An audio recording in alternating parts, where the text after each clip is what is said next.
সুস্থ থাকার জন্য প্রতিদিন হাঁটতে হবে, ফিজিক্যাল এক্সারসাইজ করতে হবে। আমি অবশ্য ট্রেডমিলে হাঁটছি, একটু খোলা জায়গায় খোলা বাতাসে সকালবেলা হাঁটতে পারলে আরও বেশি ভালো।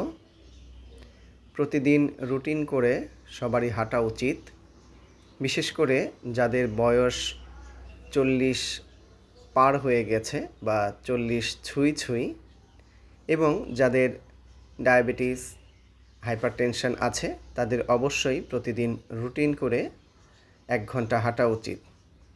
এমনভাবে হাঁটতে হবে যেন শরীর থেকে ঘাম ঝরে, আরাম করে হেলে দুলে নয়, শরীর থেকে যেন ঘাম ঝরে এমনভাবে হাঁটতে হবে। ডায়াবেটিসের ঝুঁকিতে যারা আছেন তারা তো অবশ্যই হাঁটবেন।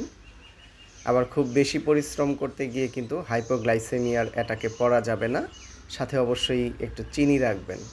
যদি বেশি হাঁটতে গিয়ে বা বেশি পরিশ্রম করতে গিয়ে হাইপোগ্লাইসেমিয়ার কোনো ফিচার মনে হয়, মাথা ঘোরায়, শরীর অত্যধিক ঘেমে যায়, ঠান্ডা হয়ে যায়, তাহলে অবশ্যই একটু চিনি খেয়ে নেবেন।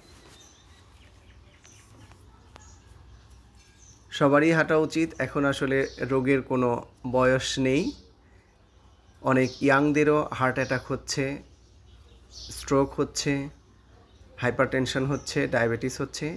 এজন্যই আমাদের সবারই পরিশ্রম করা উচিত, হাঁটা উচিত, হাঁটার অভ্যাস করা উচিত। বিশেষ করে খোলা জায়গায় মুক্ত বাতাসে হাঁটার প্র্যাকটিস করা উচিত। ভোরবেলা হলে আরও একটু ভালো হয়। ফজরের নামাজ পড়ে আরাম করে 1 ঘন্টা একটু হাঁটতে হবে। সবাই ভালো থাকবেন, সবাই হাঁটার অভ্যাস করুন, ফিজিক্যাল এক্সারসাইজ করুন এবং সুস্থ থাকুন। ভিডিওটি দেখার জন্য অনেক অনেক ধন্যবাদ। আমার চ্যানেলটি সাবস্ক্রাইব করে দিবেন প্লিজ। Thank you.